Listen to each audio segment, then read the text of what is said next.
A'udzu billahi minasyaitonir rajim. Bismillahirrahmanirrahim. Alhamdulillah. Allahumma shalli ala sayyidina Muhammadin miftahi babi rahmatillah. Adada ma fi ilmillah salatan wa salaman daimaini bidawami mulkillah wa ala alihi adada kulli daratin alfamarah amma ba'du.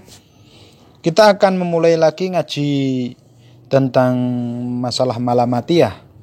Dua hal yang telah kita sampaikan dalam pengajian tentang malamatiyah sebelumnya.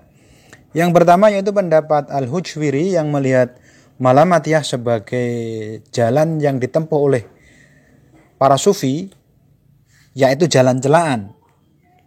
Yang kedua, malamatiyah sebagai makom kurbah yang dikemukakan oleh Ibnu Arabi.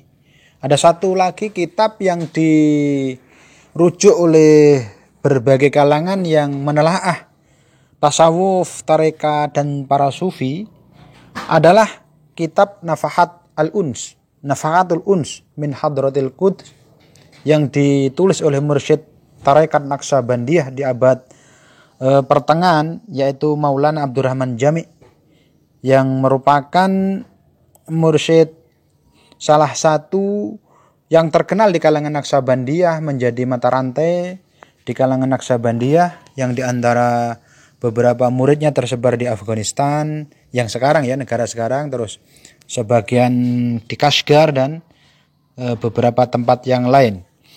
Dalam salah satu kitabnya, yaitu yang disebut Nafahatul Uns min Hadratil Quds, Imam Maulana Abdurrahman Jami mengemukakan bahwa orang-orang yang mencari Allah atau yang disebut tulabul haq, yaitu mereka yang mencari al-haq, itu dibagi menjadi dua. Yang satu al-mutasawwifah, yang kedua al-malamatiyah. Al-mutasawwifah ini dibedakan dengan sufi. Dia masih di bawah beberapa makom sufi. Jadi sudah terbebas dari ikatan hawa nafsu yang buruk dan sudah menerapkan status sebagian sufi, misalnya tentang sabar dan seterusnya, sudah memiliki itu dan sudah menelaah status akhir mereka. Tetapi di dalam praktek kesehariannya, menurut Abdurrahman Jami, al-mutasawwifah ini masih melekat sebagian sisa-sisa dari karakter nafsu yang belum bisa dihilangkan gitu. Oleh karena itu mutasawwifah ini tertinggal dari kalangan sufi. Dari sudut apa? Untuk mencapai tulabul haq tadi, dari sudut orang yang ingin mencari al-haq tadi. Nah, dari sudut ini sufi juga dibedakan dengan al-malamatiyah tadi. Jadi yang disebut sufi itu, kalau menurut pendapat Maulana Abdurrahman Jami, itu dibedakan dengan malamatiyah. Malamatiyah itu fokus kepada memelihara keikhlasan, upaya terus menerus untuk memelihara keikhlasan dalam amal, ahwal dan seterusnya. Mereka giat berusaha mencapai basis kebenaran dan keikhlasan, sehingga mereka kadang-kadang harus menyembunyikan ritual-ritual ibadah dan kebajikan yang mereka lakukan. Meskipun mereka tidak pernah meninggalkan kesalehan-kesalehan dalam beramal. Jadi misi mereka kalau malamatiyah ini adalah sepanjang waktu berusaha merealisasikan makna keikhlasan, merenungi, menafakuri kesendirian, karena ditampakkan keindahan-keindahan yang maha kuasa di dalam penglihatan ahwal mereka gitu. Sebagaimana layaknya orang yang bermaksiat itu takut diketahui orang, maka malamati ini disebut oleh Abdurrahman Jami juga mereka hati-hati sekali dan takut kalau kebaikan-kebaikan mereka diketahui oleh orang. Jadi ada unsur upaya terus-menerus memelihara keikhlasan Yang kedua penyembunyian kebaikan.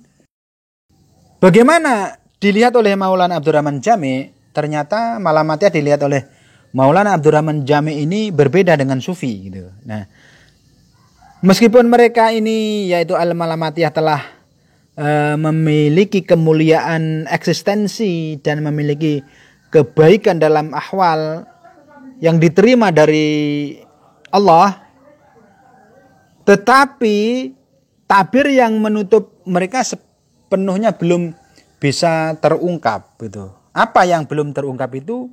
Di antaranya adalah masih ada keinginan untuk menyembunyikan kebaikan. Masih ada keinginan untuk amal-amalnya diketahui orang gitu. Jadi di dalam tahap itu perasaan demikian akan menghalangi mereka menurut Abdurrahman Jami di dalam merealisasikan tauhid. Nah, oleh karena itu Maulana Abdurrahman Jami melihat bahwa Malamatiyah itu minal mukhlisin, yaitu orang-orang yang berusaha terus-menerus ikhlas. Itu dibedakan dengan orang sufi. Jadi seorang sufi bisa jadi kalau dalam konteks ini adalah orang yang dulu mungkin melakukan suluk usaha, atau bisa jadi seorang mukhlisun, tetapi kemudian dia didudukkan oleh Allah melalui realisasi keikhlasan, sehingga disebut oleh Abdurrahman Jami mereka ini adalah mukhlasun, bukan mukhlisun ya. Jadi harus dibedakan. Sufi ini disebut sebagai mukhlasun. Nah, kaum sufi dan kaum malamati ini memiliki keikhlasan yang luar biasa gitu. Tetapi hanya perbedaannya adalah kalau malamati ini usaha terus-menerus untuk ikhlas, sementara malamati mukhlas, yaitu orang yang dibuat ikhlas oleh Allah. Apakah berbeda keduanya di dalam pemaknaan tasawuf dan keikhlasan? Ini tentu berbeda gitu ya. Ada orang yang berusaha terus-menerus untuk ikhlas gitu, tapi kemudian jatuh lagi, lalu usaha lagi, jatuh lagi dan seterusnya. Dan dia memang ingin gitu, ingin untuk merealisasikan keikhlasan tersebut gitu. Nah, sementara kaum sufi itu pandangannya sudah tidak kepada orang lain, sehingga dia tidak mempedulikan apakah dia disembunyikan, ditampakkan, disembunyikan, ditampakkan, sudah tidak masalah. Tidak melihat kepada pandangan manusia, karena yang dilihat apa? Pandangan dia kepada Allah, yaitu pandangan hati dia bil qalbi wa bi akli zamani, dengan akal zamannya, wa bi sofihi nafsi sofiyahnya. Dia menyaksikan tajalli Allah terus menerus, sehingga dia tidak memperhatikan lagi apa celaan dari manusia, sanjungan dari manusia dan seterusnya, tidak diberikan, sehingga dia tidak memiliki pretensi untuk menyembunyikan amal atau tidak gitu. Sehingga sufi itu ada yang menjadi menjadi imam ahli tauhid, imam ahli fikih dan seterusnya. Nah, hanya saja yang harus difahami ini adalah pendapat dari Maulana Abdurrahman Jami yang berbeda dengan pendapat dari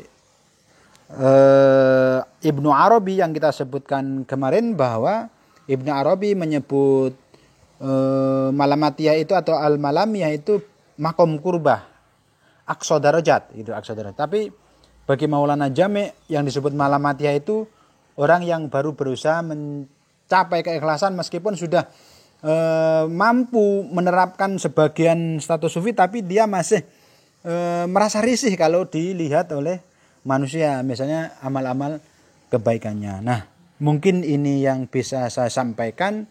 Ada beberapa yang mungkin bisa kita ambil pelajaran, yaitu ternyata dalam tahapan perjalanan seorang atau syekh atau orang mukmin, orang yang dicintai Allah itu, ada orang yang terus-menerus berusaha merealisasikan keikhlasan dalam ahwal, amal, akal dan seterusnya ya.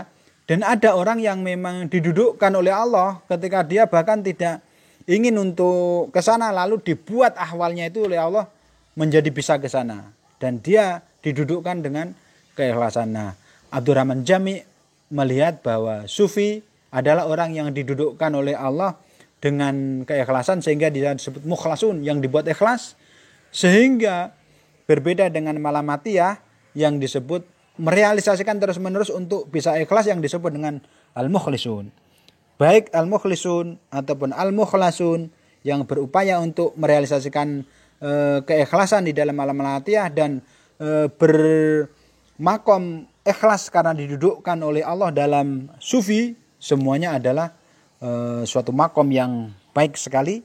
Kita bisa mengambil hikmah teladan dari sifat-sifat mereka, yaitu tentang keikhlasan di dalam beramal, dalam amal lisan, amal lahir, amal batin, menerima ahwal, menerima makom, menerima qadha dan seterusnya itu. Terima kasih, mungkin ini yang bisa saya sampaikan. Saya mohon maaf atas segala kekurangan. Wassalamualaikum warahmatullahi wabarakatuh. Wassallallahu ala sayyidina Muhammadin. Subhana rabbika rabbil izzati amma yasifun. Walhamdulillahi rabbil alamin.